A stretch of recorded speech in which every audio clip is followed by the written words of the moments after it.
Canada, in the morning light, I come to the garden alone and I feed my fish. Oh my God, they're quite vicious, these fish. It's a little finger sucker. Here's the big mama. They literally come out of the water for food. I have to feed them the dog food because they eat so much. I feed them super high quality dog food, grain-free origin. Puppy chow because it's higher in fat and the fat's better for them. Helps them go through the long winter. Just look at the size of how big they are. I'm getting kind of worried. I got such large koi now and there's more koi in the bottom ponds. And they won't stop growing and eating. And my yerba manza was blooming, but they were pulling it into the water. And so, yeah, there's some nice blooms on there, but they were looking nice. I kind of put a stick to hold it up because, like I said, the koi are eating literally everything. So, because they're constantly hungry. Like there used to be an aquatic mint in there and it's all been ripped apart, just the bulrush. That's okay. Big koi are hungry. And someone said, why don't I put a lily in here? Well, you know, like these koi are huge, they need a lot of swimming room. And I got lilies in the bottom ponds with the smaller fish. And this is my pumpkin sumpkin patch. It's probably more like, well, here's something growing right now. It's probably going to be a squash. I see it's going to latch onto here and it can crawl up there. I did put these frames here to hold it up so I could still walk through. Now only the dogs can get through. That's okay. I think I'll just do a little arch here and let it grow right over onto here. Because I can go the other way. It can grow all the way around if it wants.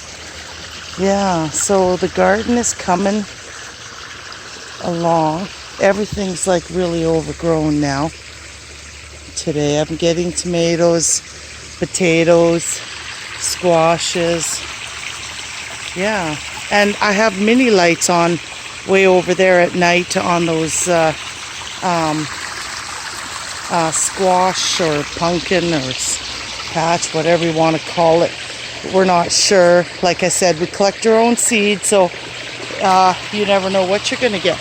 And there's a bunch of hungry fish here. These are the smaller koi. And they're growing as well.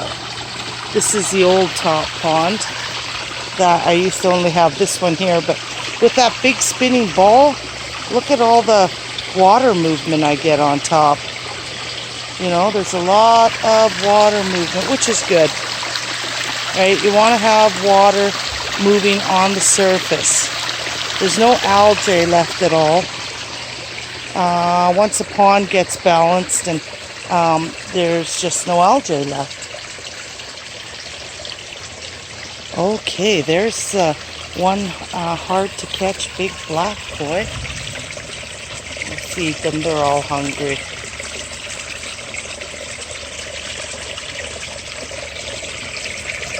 That's the big black koi. That one there is a long-tail koi, and he's hard to catch. There's a nice little patch of hornwort there. The balls are spinning. And this is some aquatic mint down here. And then this here is a weed. This doesn't need to be there. Oh, that's aquatic mint. It's everywhere. But that is the marsh marigold. And of course there's the big yellow flag. I've trimmed it back. And down in the bottom pond, everybody's looking for food. And those are those baby koi that I had this spring. Where are they? They're really pretty colors. They were super tiny. They were the size, they were tinier than the goldfish here. And now look at how beautiful and big they're getting. And I really like their colors. I thought maybe the blue heron had got them, or something was in the pond in the spring and ate half the fish. And since half the fish are gone, now the other fish are getting big. But look at the beautiful colors. I just picked them out. They were cheap koi, but I thought they had potential because of their color combination.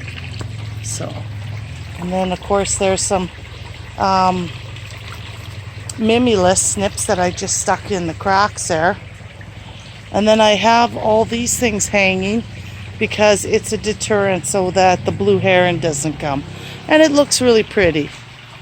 Like, and these light up at night. And yeah, it's kind of nice to have things hanging above the pond. Got to go in there and groom that some more.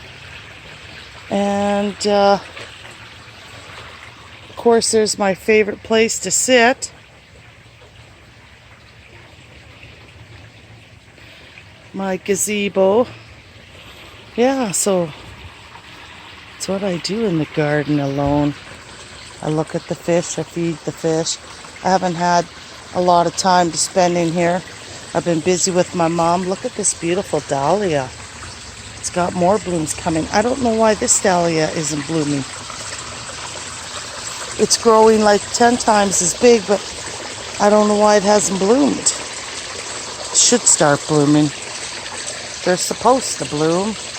Yeah, so this is in the morning light with the big koi.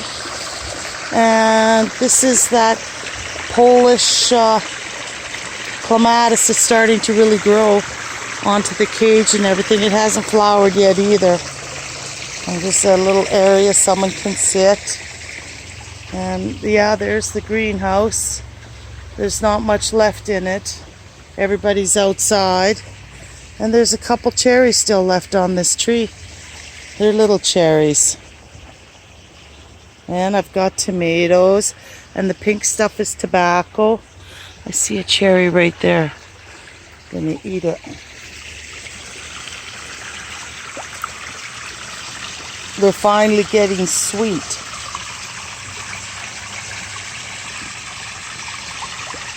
Yeah, they're not big cherries because up north it's harder to grow the big cherries. The season's not as long. These fish are really pretty.